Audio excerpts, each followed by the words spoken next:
Bonjour. C'est un témoignage. Hein. Avant, j'étais comme vous. J'étais omnivore.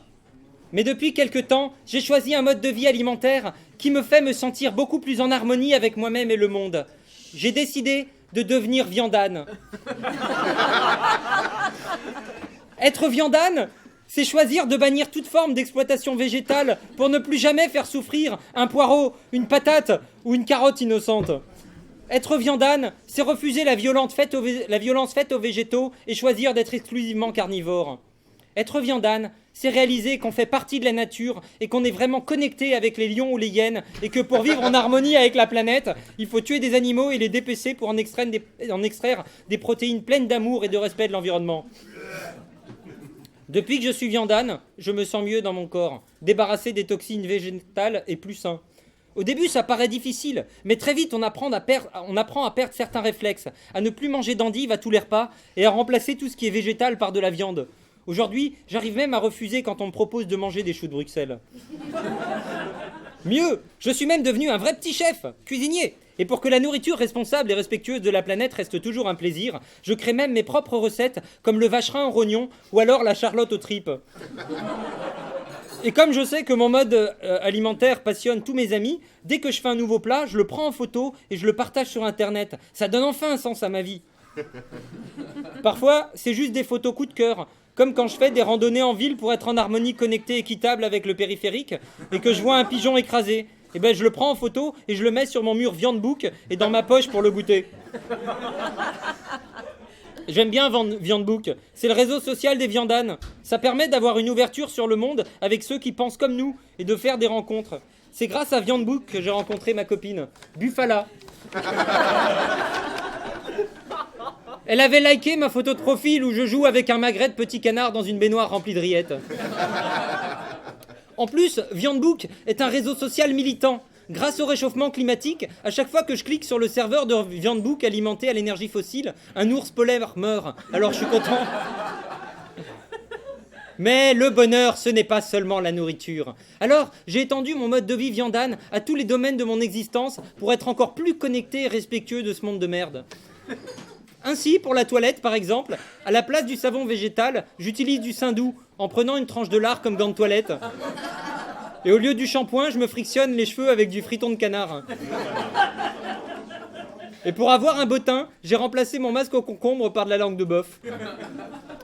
Pour les habits, je n'utilise plus de coton parce que le cri de l'arbre qu'on traîne est trop insupportable.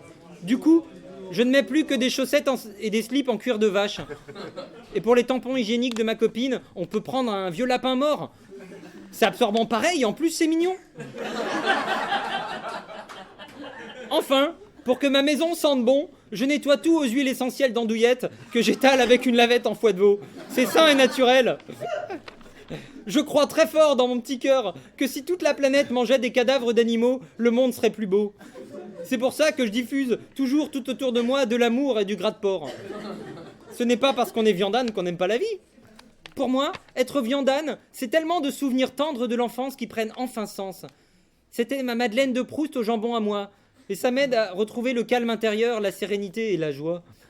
Parfois, je me souviens quand je m'allongeais dans le sang de porc que venait d'égorger maman avec un vieux cutter rouillé dans le bac à douche. Une autre fois, je me souviens du collier de rognon que j'avais confectionné pour la fête des pères, ou quand monsieur le curé me faisait téter du boudin au catéchisme. L'hiver, pour se chauffer, je me souviens que plutôt que de tuer des bûches d'arbres innocentes, on jetait dans la cheminée des carcasses de poneys fraîchement découpées à la disqueuse thermique, et toute la maisonnée embaumait le cheval mort. Et comme tout ça, c'est du bonheur, dans ma maison, j'ai mis plein de posters avec des steaks tartares, des saucisses. J'ai aussi des lampions en vessie de mouton, et je fais brûler comme de l'encens des bouts de doigts de singe que je récupère dans les poubelles de laboratoires cosmétiques qui font de l'expérimentation sur les animaux. Vivre en harmonie avec la nature, ça passe par le recyclage. Alors comme j'aime les jouets traditionnels, quand on mange du singe, je joue souvent aux osselets avec ma copine après le repas. J'adore lui faire des cadeaux. Parfois, je lui offre un bouquet de hamsters. C'est décoratif, et quand ça sèche, ça sent bon. L'année dernière, pour la Saint-Valentin, je vais fabriquer des boucles d'oreilles en couilles de mouton parce que celles en œil de bœuf de l'année dernière avaient un peu perdu de leur éclat à cause des vers blancs qui les recouvraient. C'est important d'avoir les mêmes valeurs dans un couple.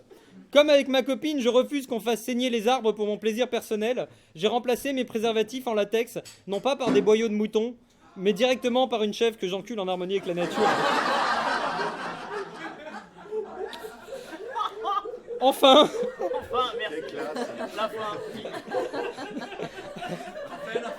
enfin, être viandane, ce n'est pas être moraliste. Vous avez remarqué, hein, ni embêter les autres avec son mode d'alimentation. C'est pourquoi je ne dis jamais à personne que je suis viandane. Sauf si je suis en soirée chez des amis, avec des collègues, dans ma famille, à l'arrêt de bus, à la caisse chez Castorama ou dans la rue. De même, être viandane, c'est être tolérant. Alors, afin de respecter les convictions de ces enculés d'assassins de non-viandanes de merde, je me contente d'aller tous les samedis me poser dans les rues piétonnes en tendant un bout de bras des photos d'abattoirs d'endives et des poireaux broyés sans anesthésie. Et juste à côté, je mets des jolis posters avec des images photoshopées pleines de couleurs de steak tartare qui rigolent. Alors, si vous aussi vous vous sentez prêt à boire le sang de la vie, la vraie, n'hésitez plus, go viandane!